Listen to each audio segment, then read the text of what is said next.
Hello friends, welcome to my channel.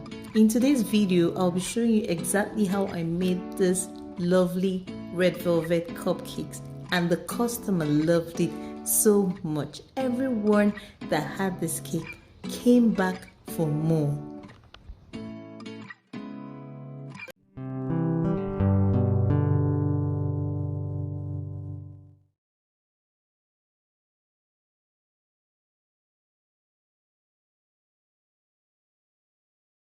Items I used to decorate the cupcakes. I used 12 red velvet cakes, plain buttercream icing, orange buttercream icing, and pink buttercream icing. I also used different kinds of sprinkles and pink fox balls.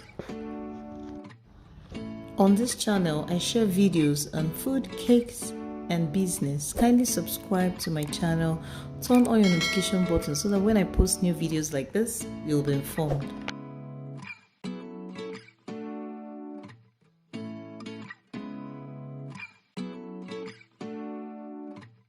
I also used chocolates, cherries, a piping bag, a 1M nozzle, and spatula.